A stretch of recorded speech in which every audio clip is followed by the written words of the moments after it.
अगर आप अपने बालों की किसी समस्या से परेशान हैं या फिर अपने बालों में कोई चमत्कार देखना चाहते हैं, बालों को लंबा, घना और चमकदार बनाना चाहते हैं, तो आज की रेमेडी आपको सारी चीज़ें दे सकती है।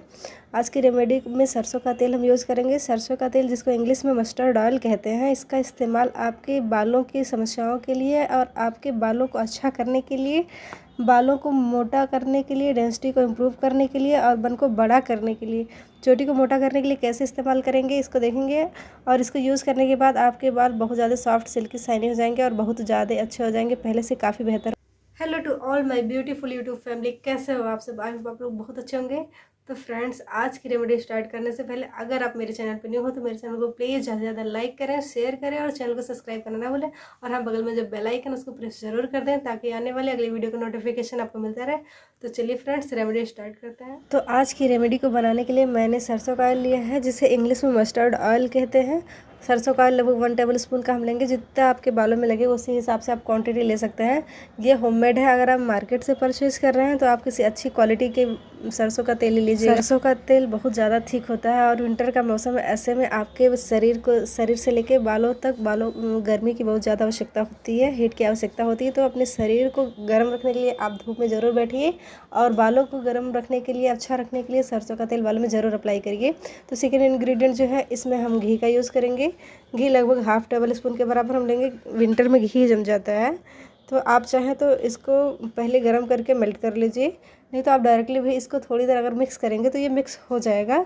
या फिर आप धूप में भी रख के इसको मेल्ट कर सकते हैं, जैसा भी आप चाहें। तो मैं बिना मेल्ट के ऐसे मिक्स कर लूँगी इसे। घी बालों को मुलायम बनाता है, डैंड्रफ कम करने में मददगार होता है और हेयर टेक्सचर में बहुत ज़्यादा सुधार करता है, बालों को सुलझाने में भी मदद करता है और स्कैल्प में होने वाले इन्फेक्शन को भी रोकता है, हेयर ग्रोथ प्रमोट करता है और समय से पहले बाल सफ़ेद होने से बचाता है। घी इतना ज़्यादा इफेक्टिव है। और अगर आप चाहें और आपके बाल बहुत ज़्यादा फ्रीजी हैं, बहुत ज़्यादा डैमेज है, तो आप चाहें तो विटामिन ई का कैप्सूल भी डाल सकते हैं। अगर आपके बाल ठीक हैं, बहुत ज़्यादा ख़राब नहीं है, तो आप स्किप कर सकते हैं। जैसे फुल्ली आप पे डिपेंडेंट है कि जो भी आप यूज़ करना चाहें। तो ये रेमेडी बनके पूरी तरीके से रेडी है।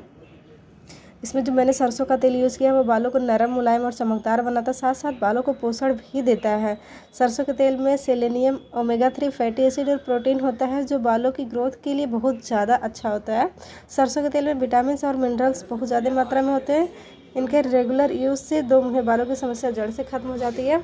तो इसको आप चाहें तो बना के विंटर के लिए स्टोर भी कर सकते हैं। और जब भी आपको इसे लगाना हो तो धूप में जाके ज़रूर थोड़ी देर बैठिए। इसको लगा के दोनों बहुत ज़्यादा फ़ायदा करने वाला है, आपकी बॉडी से लेके आपके बालों तक बहुत ज़्यादा काम करने वाला। विटामिन डी कितना बेनिफिशियल है विंटर में, आपको बताने की आवश्यकता नहीं है। तो ये रेमेडी पूरी तरीके से रेडी है, लेकिन रेमेडी लगाने से पहले बालों को डिटेंगल करना बहुत ज़्यादा ज़रूरी है। ये भी एक प्रोसेस है बाल ना गिरने के। तो मैंने बालों को ऑलरेडी डिटेंगल कर लिया है। अब एक कॉटन बॉल लीजिए या फिर आप फिंगर टिप की हेल्प से भी, जैसे भी आप लगाना चाहें लगा सकते हैं। इसको पूरे बालों में अप्लाई कर सकते हैं। आप चाहें तो इस तरीके से लगाइए, या फिर आप चाहें तो जैसे आप हेयर ऑयलिंग करते हैं बिल्कुल उस तरीके से भी लगा सकते हैं इसको। और वीक में कम से कम 2 बार लगाइए, उसके बाद ही आपको रिजल्ट ज़्यादा बेहतर मिलेगा। और ये किसी भी एज के लोग लगा सकते हैं, ये बिल्कुल भी नुकसान करने वाला नहीं है। आपको पैर स्ट्रेस लेने की भी आवश्यकता नहीं है। आप इसको फुल्ली कॉन्फिडेंट होकर अगर अपने बालों में अप्लाई करेंगे तो आपके बाल पहले से बहुत बेहतर होंगे। हाँ, अगर आप बिना कॉन्फिडेंस के सिर्फ आजमाने के लिए इसे अप्लाई करेंगे अपने बालों में तो काम नहीं करेगा, क्योंकि ये होम रेमेडी है।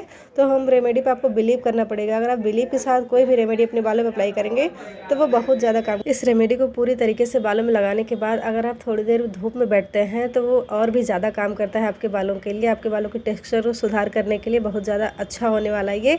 और आपकी बॉडी को, और साथ ही साथ आपकी बॉडी को भी भरपूर मात्रा में विटामिन डी मिल जाएगा। तो दोनों एक साथ काम करेंगे तो आपकी बॉडी भी अच्छी होगी, आपके बाल भी अच्छे होंगे। और इसको लगा के आप चाहें तो ओवरनाइट भी रख सकते हैं, आप चाहें तो 2 घंटे भी रख सकते हैं, जैसे भी आप कंफर्टेबल हो वैसे इसको लगा के बना के ऐसे छोड़ दीजिए। धूप में बैठिए, मोबाइल चलाइए, जो भी करिए आप, जैसे भी आपको कंफर्टेबल हो, लेकिन थोड़ी देर जितना हो सके धूप में बैठिए ज़रूर, वो बहुत ज़्यादा काम करेगा। और सरसों का तेल किसी लिए बिल्कुल भी नुकसान नहीं करता है।